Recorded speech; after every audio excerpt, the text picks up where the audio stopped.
नमस्कार, मेरा नाम आकाश है और आप सिटी बिग न्यूज़ देख रहे हैं। अभी हम पहुंचे हैं वार्ड नंबर 17 में। हमारे साथ यहाँ के एमसी डॉक्टर महेंद्र जी मौजूद हैं। नमस्कार सर, स्वागत करता हूँ हमारे चैनल में। नमस्कार सर जी। सर, मैं जानना चाहूँगा एक एमसी के तौर पे आपकी क्या क्या जिम्मेदारी बनती है अपने मोहल्ले में। मतलब अगर एक आम नागरिक जानना चाहे कि एमसी का काम क्या होता है, क्यों होते हैं मोहल्ले में एमसी, तो उसके बारे में थोड़ा सा एक बार बता दीजिए। एमसी का काम, सारा ही काम एमसी के ऊपर ही आ रहा है आजकल। कौन सा नहीं है, चाहे बिजली का हो, सीवरेज का हो, गलियों की सफाई का हो, और पानी आ रहा है नहीं आ रहा, पानी गंदा आ रहा है, सीवरेज बंद हो रहा है नहीं हो रहा, लाइट का हो, पार्कों का हो, और यहाँ तक कि जो कि हमने साइन करने होते हैं, जाति का जो बनाना होता है प्रमाण पत्र, रिहायशी प्रमाण पत्र, सभी एमसी के पास ही तो आते हैं ये काम जी। इन सारों की अगर किसी को दिक्कत है तो पहले एमसी से जाके मिलते हैं। हाँ जी, हाँ। आगे फिर वहीं से उनको मालूम पता चलता है कि आगे कहीं पे जाना है या फिर आप ही तक सोल्व कर देंगे।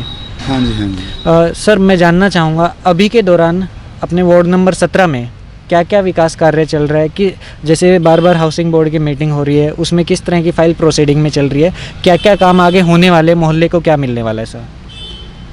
ऐसा सर जी, काम बहुत हो रहे हैं और आगे भी होते भी रहेंगे। मेरे ख्याल में जब आप अभी कैंप चौक से अगर कैंप में प्रवेश हुए हो तो आपको दिख रहा होगा कि एक रोड के ऊपर भी काम चल रहा था। फिर आपने शायद में कट मारने की कोशिश की होगी तो वहाँ भी काम चल रहा है। तो ये जो हमारे काम यहाँ भी चल रहे हैं, और इसके अलावा नहर पार माल कॉलोनी है, वहाँ भी गली बन रही है हमारी। उसके बाद एक राम नर्सरी रोड आता है, वहाँ भी काम चल रहा है। और पटेल नगर के अंदर जितने भी पार्क थे, हमने आपने देख लिया होगा, पार्कों के अंदर धौलपुर पत्थर लगा दिया है। लगभग सड़कें तैयार हैं और 5-7 सड़कें पड़ी हैं, जैसे कि ये पटेल नगर से शमशान भूमि जाने वाली सड़क, ये अंडर प्रोसेस के अंदर है। इसका भी टेंडर हो जाएगा। अंदाज़ा इसकी कब तक उम्मीद कर सकते हैं? बस बनना शुरू हो जाएगी या बन जाएगी? 2-3 महीने तो लग ही जाते हैं। एक प्रेम चौधरी वाली है जो आरयूबी की तरफ जाती है, और एक सोनी हॉस्पिटल के सामने संदीप फौजी वाली गली है। एक हमारा बड़ा स्कूल कहते हैं पटेल नगर के अंदर जो +2 तक है, उसके पीछे की गली है, वो हो जाएगी। और पानी की समस्या हमने 90% से ज़्यादा ख़त्म कर दी है, नई पाइपलाइन बिछाकर अमृत जल योजना के तहत। मैं पूछना चाहूँगा सर, जो पाइपलाइन बिछाई गई है उसमें पानी आना शुरू हो चुका है या फिर आएगा कभी? हाँ, नहीं, पानी भी आना शुरू हो चुका है। मनोहर कॉलोनी वालों ने तो कभी पानी देखा भी नहीं था। चांदर लेन कॉलोनी के अंदर, मनोहर कॉलोनी के अंदर, कि पानी कब आएगा। वहाँ पानी बहुत अच्छे तरीके से आ रहा है। और पहले वहाँ से दिन में पता नहीं कितने फ़ोन आते थे, पानी ठीक कराओ, और अब पानी आ रहा है और मुझे मालूम भी है, और वो सब ठीक है। और थोड़ा सा अंतिम छोर पे जो पानी है 2 गलियों में नहीं आ रहा, उसके अंदर मैं लगा हुआ हूँ। सर, अगर जैसे आपने पानी की बात की, मैं आगे मोहल्ले में गया था, जो आपने शमशान घाट की सड़क बताई, इसमें अंत में मैं गया था, जहाँ पर महिलाएं कुछ बैठी थी। उन्होंने बताया कि करीब 10-10 साल से ये हालत है कि पानी उन तक नहीं पहुँच पाता है। अभी 3-4 दिन से दूसरी गली के लोगों के पास पानी नहीं आ रहा है, उसकी वजह से समस्या दोबारा हाईलाइट हुई है। तो सर, आपको नहीं लगता कि 10 साल मतलब बहुत ज़्यादा हो जाता है लोग पानी की मैनेजमेंट वहाँ तक पहुँचने के लिए? नहीं, पानी 10 साल से नहीं, ये जो हमने अब नई लाइन डाली है ना, और इससे जो है पानी लास्ट में कुछ घरों में, मैं पहले ही बता चुका हूँ, नहीं जा रहा। और जब रात को हमारे यहाँ पे लाइट 6 बजे एक पतंग वो लड़का उड़ा रहा था, और उस पतंग की वजह से 11,000 वोल्टेज की तार को जो है आपस में टकरा गई। तो 6 बजे की लाइट गई हुई रात को 12:43 पर आई थी, जो कि मैं रात को लगा रहा साथ में। और उस समय जो 7:30 से 8:30 पानी आता है, लाइट जाने के कारण लास्ट तक पानी पहुंच गया था। जबकि वहाँ से एक राम प्रसाद लड़के का नाम है, उसका मेरे पास फ़ोन आया। तो फिर मैंने आज बात की है कि पानी का टाइम हम बढ़ाकर, और 1 घंटा तो पानी हम दे देंगे लाइट वालों के साथ, और आधा घंटा दे देंगे बिना लाइट के, ताकि जो लास्ट में पानी भी पहुंच जाए। क्योंकि गर्मी का मौसम है और पानी जो है लोग सुबह शाम भरते हैं। बीच में अभी नहर चली गई थी, 7 दिन पानी नहीं था। जब 7 दिन पानी नहीं चलता ना तो वो लोग प्यासे बैठे होते हैं, वो सुबह शाम चलाते हैं। अब 2-4 दिन में वो समस्या यह क्या हो जाएगा कि वो लोग एक टाइम भरना शुरू कर देंगे। सुबह वाले कुछ सुबह भर लेंगे, शाम वालों को शाम भर लेंगे, आगे वालों को पानी पहुंच भी जाएगा। अगर मैं जानना चाहूँ तो अपना जो पानी का सिस्टम है पूरा नहर पे डिपेंड करता है या अलग से कोई वाटर बॉक्स या फिर बूस्टिंग स्टेशन है अपना इस वार्ड नंबर 17 के लिए? नहर का पानी पहले बूस्टिंग स्टेशन पे ही आता है, उसके बाद ही आगे चलता है। उसका भी हमारा प्रयास है कि उसको हम बढ़ाने जा रहे हैं, उसकी अक्षमता को। उसकी क्षमता जब बढ़ जाएगी, उम्मीद है पानी की समस्या भी ख़त्म हो जाएगी। मैं मानता हूँ कि अंतिम छोर में पानी अभी कमी है, कुछ 2-3 गलियों में, ज़्यादा में नहीं। और उसके अलावा मैं जानना चाहूँगा सर, जैसे कि पूरी सड़क पे चलते हुए या फिर मोहल्ले में भी दूसरी जगह जाते हुए, जैसे आपने जिक्र किया कि बिजली से रिलेटेड अगर किसी को कुछ दिक्कत होती है तो एमसी के पास आ सकते हैं। हाँ जी, हाँ जी। अगर यहाँ पे हम नज़र दौड़ा के देखें सर चारों तरफ, तो जो बिजली की तारें हैं बहुत नीचे नीचे सर, अगर एक कोई गाड़ी यहाँ पे आ जाती है थोड़ी ऊंची हो, ट्रक ही हम अगर यहाँ पे अंदर लेके आएँ तो पूरी की पूरी वायरिंग की सिस्टम में खराबी आ सकती है। इसके बारे में क्या कहेंगे सर? ऐसा सर, ऐसी कोई जगह एक आधी होगी, यहाँ तो ऐसा कोई नहीं है जो आप बता रहे हैं सामने कि एक गाड़ी खड़ी कर दें। यहाँ तो 2 गाड़ी खड़ी करो जब भी दिक्कत नहीं आएगी। कुछ जगह गलियाँ हैं छोटी और उनमें नीचे लटक भी जो होगी, वो भी ठीक करवा भी दिए काफ़ी, और कुछ प्रोसेस में भी हैं मेरे। ज़्यादातर एरिया में है ना यहाँ पे ना ज़्यादा वायरिंग का जाल बना हुआ है सर। हाँ, वो गलियों में बना हुआ है जहाँ पे पोल नहीं है, तो पोल की वजह से थोड़ा दिक्कत आती है, वो भी हो जाएगा ठीक। और अगर हम सफाई व्यवस्था की बात करें मोहल्ले में, तो लोगों से सुनने को मिला है कि 2 दिन में एक बार सफाई की गाड़ी आती है। दूसरा, पूरे मोहल्ले में अगर हम घूम के देखें कहीं पे एक डस्टबिन नहीं मिलता है सर कचरा फेंकने। अगर कोई व्यक्ति चल रहा है और उसके पास से कोई कागज़ वेपर हो जाता है तो कहाँ पे फेंके सर वो? ऐसा सर, डस्टबिन तो कोई हमें रखने भी नहीं देता। मतलब प्रशासन नहीं रखने देता? नहीं, प्रशासन क्यों नहीं रखने देता? प्रशासन तो रखने देता है, जनता अपने घर के आगे या किसी मोड़ पे नहीं रखने देती। अच्छा। और मैं भी समझता हूँ नहीं होना चाहिए, लेकिन कारण सर मतलब डस्टबिन ही नहीं होना चाहिए। हाँ, डस्टबिन जो हम यहाँ रख देंगे तो वो कचरा जो है दूर से फेंकते हैं, आधा नीचे आता है आधा बाहर आता है, और उसके चारों तरफ गायें भी खड़ी रह जाती हैं। तो इसलिए हम भी चाहते हैं कि गली के अंदर ना रखा जाए, और वो खुद भी चाहते हैं कि ना रखा जाए।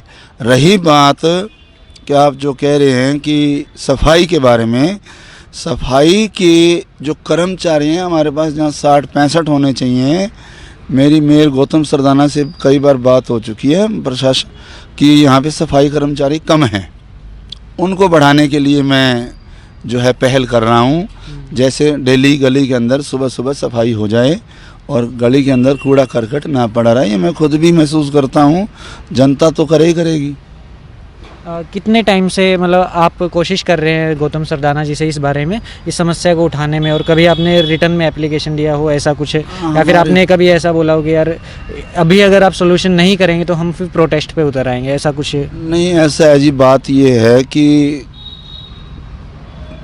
कि मैंने जितने भी हमारे मीटिंग हुई है, हर मीटिंग के अंदर मैंने, अभी वैसे तो मीटिंग एक ही हुई है मेन हमारी, उसके बाद कोविड चल पड़ा ये, तो सब कुछ बीच में रह गया है। और अब मेरे ख्याल में 15-20 दिन में, महीने में ऐसा हो जाएगा कि हम और जो हैं कर्मचारी ले लेंगे और बढ़ जाएंगे कर्मचारी हमारे।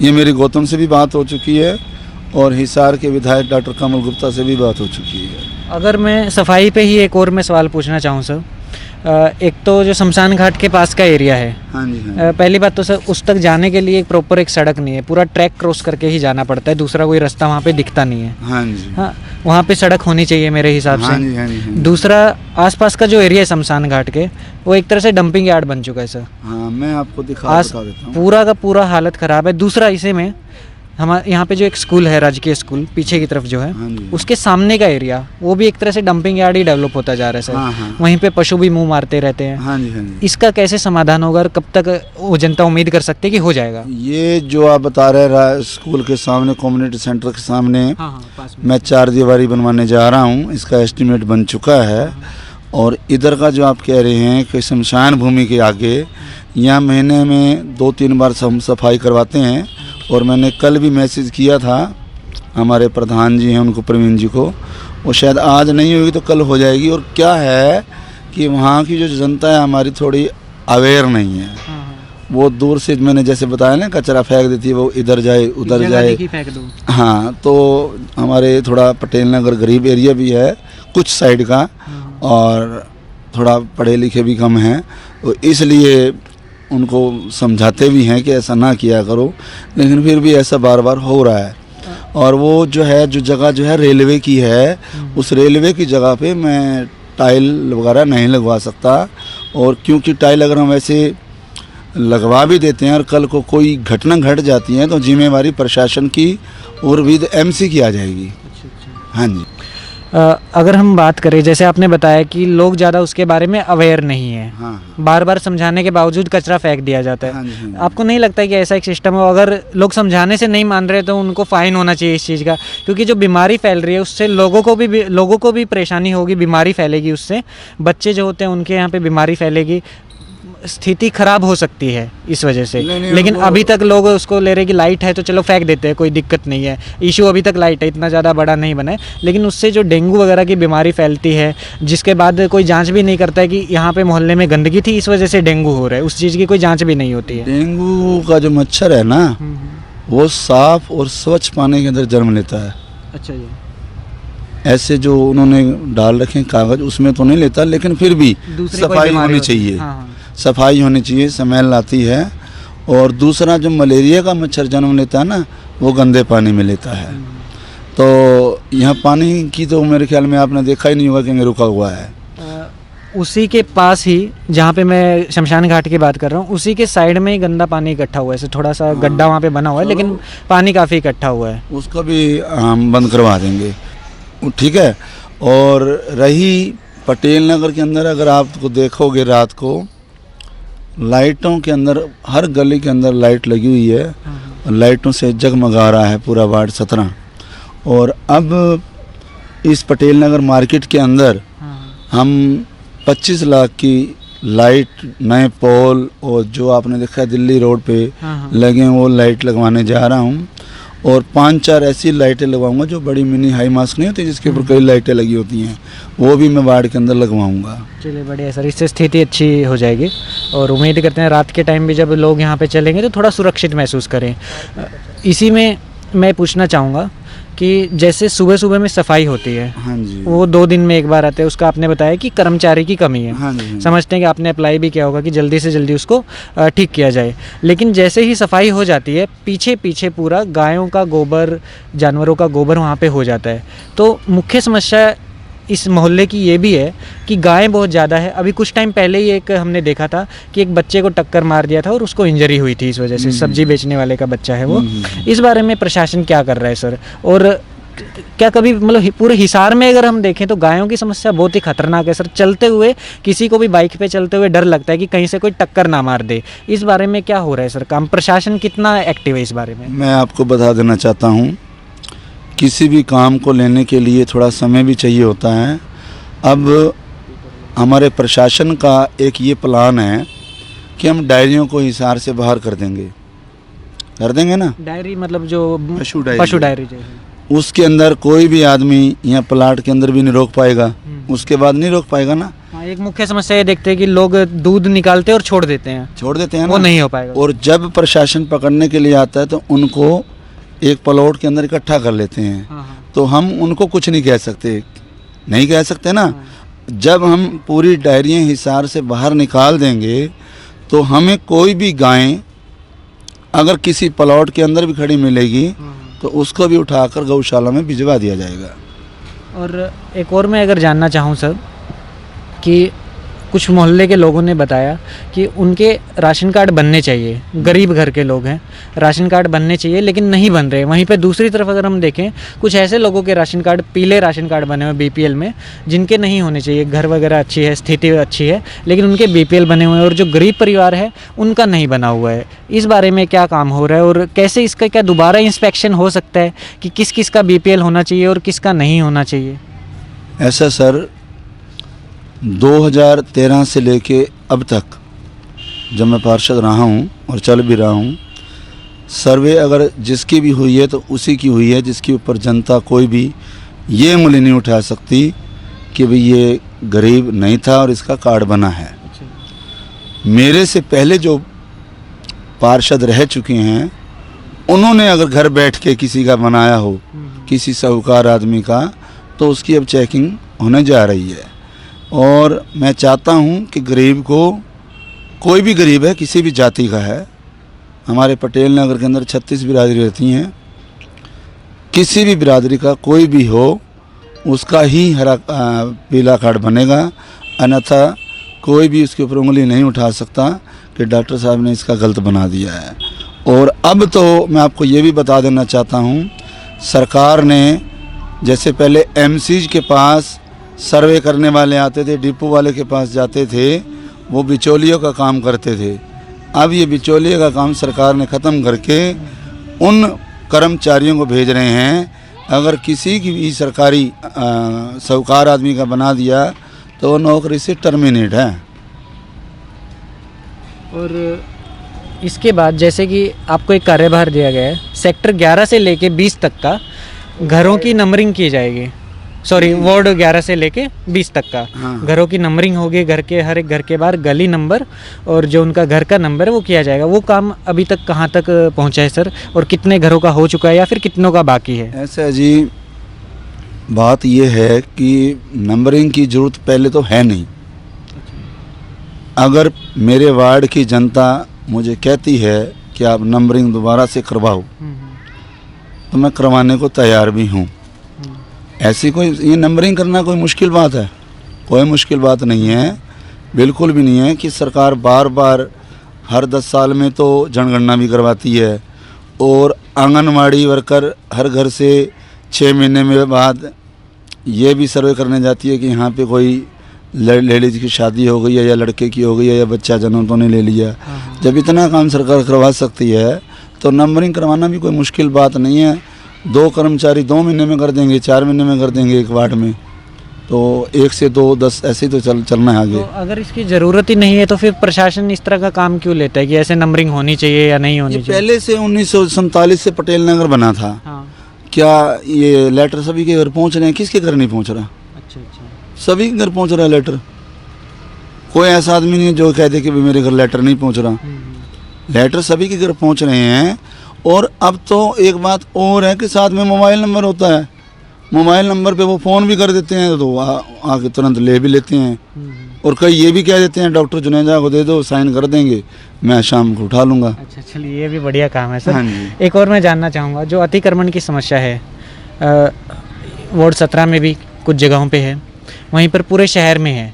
जब मीटिंग होती है हाउसिंग बोर्ड की, आप लोग अलग अलग एमसी बैठे होते हैं, अगर आप उनके लिए भी कुछ कहना चाहें तो किस तरह से प्रशासन कितना एक्टिव होने की सोच रहा है सर? क्योंकि अगर हम राजगुरु मार्केट का हाल देखें, हाँ, मैं पर्टिकुलर ये नहीं कहूँगा कि आपके अधिकार क्षेत्र में आता है वो एरिया, बस मैं जानना चाहता हूँ एक आम नागरिक के तौर पे, राजगुरु मार्केट का एरिया अगर हम देखें या बाकी मार्केट का देखें तो वहाँ पे सुबह ही जो उनके सामान है सड़कों पे रखना चालू कर देते हैं, उसके बाद एक मोटरसाइकिल बीच में आके लगता है, वहीं से लाइन चल जाती है। जैसे जो शहर की सड़क है उसके बीच में ही पार्किंग है, ऐसा लोग मान के चल रहे हैं, और उसके ऊपर ना तो कभी प्रशासन एक्टिव दिखता है। क्या हाल हो सकता है सर, कैसे सोल्यूशन हो सकता है? और उसकी वजह से जाम की प्रॉब्लम सबसे ज़्यादा होती है उस एरिया में। ऐसा भाई, जैसे कि आपने राजगुरु का मतलब हमारे जो राज गुरुदेव सिंह, भगत सिंह शहीद, इनके नाम से मार्केट बहुत पुरानी बनी हुई है। उस समय के अनुसार जो है ये मार्केट बनाई गई है। अगर आज के दिन कोई भी मार्केट डेवलप होती है तो उसके अंदर पहले पार्किंग की व्यवस्था सरकार बना रही है। ये बात ठीक है कि हमारी जो मार्केट है इतनी ज़्यादा चौड़ी नहीं है। अब कोई भी आदमी यहाँ से, सड़क चौड़ी है सर, अगर हम देखें जनरल, अगर रात के टाइम जाके सड़क देखेंगे, सड़क चौड़ी है लेकिन बीच में मोटरसाइकिल लगा दिए जाते हैं, गाड़ी लगा दी जाती है, ये हाल है सर। नहीं, बात ठीक है आपकी। इसके लिए भी प्रशासन और हमारे मेयर साहब और हमारे विधायक जी हिसार के लगातार प्रयास कर रहे हैं कि एक तो धोबी घाट के पास शायद पार्किंग बनाने की बात बार बार चल रही है, और दूसरा इधर सिटी थाने के पास भी बात चल रही है, लेकिन उसके बाद भी अगर हम वहाँ खड़ी करके जाते हैं तो बहुत ज़्यादा दूर पैदल जाना पड़ता है। समस्याएं जनता को भी हैं, समस्याएं आने जाने वालों को भी हैं, और यहाँ तक की समस्या ये बहुत ज़्यादा है। इसके लिए जैसे आपने अभी देखा होगा, एक रोड हम ऊपर से बनाने जा रहे हैं ताकि जनता का जो है समस्या ये ख़त्म हो जाए, लेकिन अब नज़दीक जगह कोई नहीं पड़ी कि जहाँ पे एक पार्किंग की व्यवस्था हो सके। ऐसी कोई खाली जगह नहीं थी। हाँ जी, हाँ जी। लेकिन फिर भी मैं जनता से अपील ये करूँगा कि अपनी गाड़ी को और मोटरसाइकिल को ऐसी जगह खड़ी करें जैसे किसी दूसरे भाई बहन को परेशानी ना हो। एक और मैं जानना चाहूँगा सर, जैसे कि अभी कुछ दिन पहले हमने खबर देखा था, अनिल महिला नाम का एक व्यक्ति है, समाज सेवी है, हाँ, जो प्रोटेस्ट पे बैठे हुए थे, काफ़ी टाइम से धरने प्रदर्शन पे बैठे हुए थे सरकार के प्रशासन के खिलाफ। उनकी डिमांड थी कि अतिक्रमण जो है पूरे शहर से हटाया जाए। कई बार उन्होंने जो मेयर हैं उनको भी कई चिट्ठी लिखी है। उसके अलावा प्रशासन के जो भी अधिकारी है जो इस काम को कर सकते हैं उन सबसे उन्होंने कॉन्टैक्ट किया। प्रशासन को ही उनकी जिम्मेदारी का एहसास करवाने के लिए उन्होंने प्रशासन के लिए भीख मांगना शुरू किया कि अगर आपके पास पैसा नहीं है तो लोगों से भीख मांग के करते हैं। उसका आपने समर्थन किया था एक तरह से भीख दे के उनको। इस बारे में आपका क्या रुख है सर? ऐसा भैया, मैं अखबार पढ़ता हूँ बहुत कम और काम में देता हूँ ध्यान। मेरे दोस्त वहाँ 2 बैठे हुए थे, उसने कटोरा आगे किया, मैंने पैसे डाल दिए, इतना काम मेरा था और कुछ नहीं है। किस वजह से था वो आपने नहीं देखा था? ना। चलिए सर, एक और सर, कुछ दिन पहले नगर निगम में थोड़ा मतलब हल्ला हो गया था, गेट बंद कर दिए गए थे पार्षद के लिए। हाँ जी, कि पार्षद की फ़िलहाल एंट्री नहीं है। उसी वक्त लोगों को भी परेशानी हुई थी, उनके काम नहीं हुए थे। उसके बारे में मैं जानना चाहूँगा एक्चुअल में वो किस वजह से हंगामा हुआ था? ऐसा भाई बात ये है, जो ये कार्य चल रहा है हाउस टैक्स ब्रांच का, इसमें थोड़ी बहुत पुरानी खामियां चलती आ रही हैं। उनको ठीक करवाने के लिए जनता भी जा रही है। अगर हम भी उनसे लड़ेंगे तो काम करने में दिक्कत आ रही है उनको, और अभी इसलिए किया है कि उनको काम करने में परेशानी ना आए, उन्होंने अलग से किया है। लेकिन मैं आपको एक बता देना चाहता हूँ कि मैं एक पार्षद होने के नाते जब भी हाउस टैक्स की ब्रांच के अंदर गया हूँ, चाहे वहाँ के कर्मचारी हैं, चाहे सुपरिटेंडेंट हैं, चाहे अमन ढांडा जी ईओ अधिकारी जी बैठे थे, चाहे डीएमसी जी प्रदीप हुड्डा जी बैठे थे, मेरे काम को कभी भी उन्होंने डिले भी नहीं किया। और यहाँ तक कि मैंने फाइल स्वयं लेके आया हूँ वहाँ से, तो उन्होंने उसी समय साइन करके मुझे दे दिए हैं। नहीं, वो ठीक है सर, अच्छी बात है कि आपका कोऑर्डिनेशन अच्छा है, प्रशासन के जो अधिकारी है आपके साथ कोऑर्डिनेट अच्छा करे। मेरा सवाल है कि उस दिन किस वजह से इतना बड़ा हंगामा हो गया था? वो हंगामा तो ये हो गया ना कि वो अंदर से ताला बंद था, बाहर से एक पार्षद भाई ने ताला लगा दिया। अच्छा, अंदर बंद था, फिर से बाहर से भी ताला लगा दिया। अंदर कर्मचारी काम कर रहे थे। तो ये हमारा फर्ज नहीं है कि हम सरकार की प्रॉपर्टी को छेड़खानी करें, और किसी भी अफसर को ड्यूटी के ऊपर हम किसी तरह की बाधा नहीं पहुंचा सकता। कोई भी इंसान, कोई भी व्यक्ति किसी भी कर्मचारी को बाधा नहीं पहुंचा सकता, और कोई गाली तक नहीं दे सकता, कुछ भी नहीं कर सकता। अगर उनको समस्या है तो अपने सीनियर भाई से बात करे या कर्मचारी से बात करे। सीनियर कर्मचारी भी बैठे हैं, जॉइंट कमिश्नर बैठे हैं, कमिश्नर बैठे हैं, और ईओ हुड्डा और प्रदीप जी बहुत अच्छी तरह से बात सुनने के लिए बैठे हैं। वो थोड़ा सा उनसे गलती हो गई थी, वो उनका विवाद भी ख़त्म हो चुका है आपस में बैठ के। चलिए सर, और अगर मैं जानना चाहूँ कि अभी डेप्यूटी मेयर के इलेक्शन आने वाले हैं, ऐसा बार बार मार्केट में खबर सुनने को मिलती है, कब तक हो सकते हैं? दूसरा सर, आप तीसरी बार एमसी बने हैं यहाँ के, क्या आपका प्लान है उसके लिए पर्चा भरने का? ऐसा है जी, जो सरकार होती है ना, जो वर्तमान सरकार चल रही होती है, वो सरकार ये सोचती है कि यहाँ का ये मेयर कौन है। मेयर अगर जाति पंजाबी का है तो ना तो डिप्टी मेयर में ना सीनियर मेयर में उस जाति का नंबर नहीं आएगा। जाति के हिसाब से मेयर बनते हैं, जातिगण बनाते हैं ये। और अब तो जो है, या तो मुझे लगता है कि या सैनी साहब का नंबर आएगा किसी का, या और अदर कास्ट का नंबर आएगा, क्योंकि हिसार का विधायक बानिया जाति से संबंध रखता है, तो मुझे लगता है बानिया जाति का भी कोई नहीं बनेगा। मतलब अगर हम देखें, जहाँ पे एक तरफ बात कही जाती है कि जात पात खत्म हो रहा है, वहीं पर पॉलिटिक्स में जात पात बढ़ता जा रहा है। नहीं, बढ़ता नहीं जा रहा, ये ऑटोमेटिक इलेक्शन के अंदर भी आपने देखा होगा कि जो भी होता है बोला जी ये हमारे तो ये वोट ज़्यादा इनको दो, लेकिन मेयर के इलेक्शन के अंदर लोगों ने जात पात नहीं देखी, और ना ही विधायक के इलेक्शन के अंदर जात पात नहीं देखी।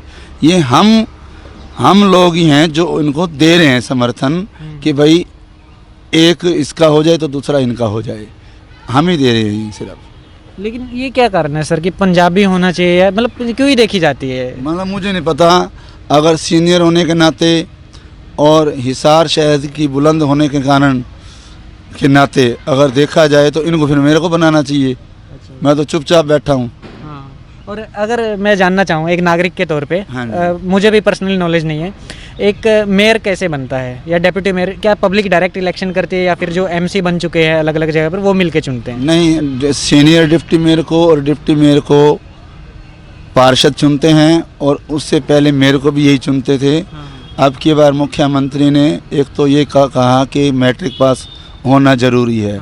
कई एमसी को तो ये पता नहीं है कि मैं एक एमसी पूर्व पार्षद था कुछ दिन पहले, बोला जी एक काम है हमें यहाँ आना कोर्ट के अंदर। मैं बोला कोर्ट नंबर तो देखो कौन सी, मैं वहाँ जाऊँ।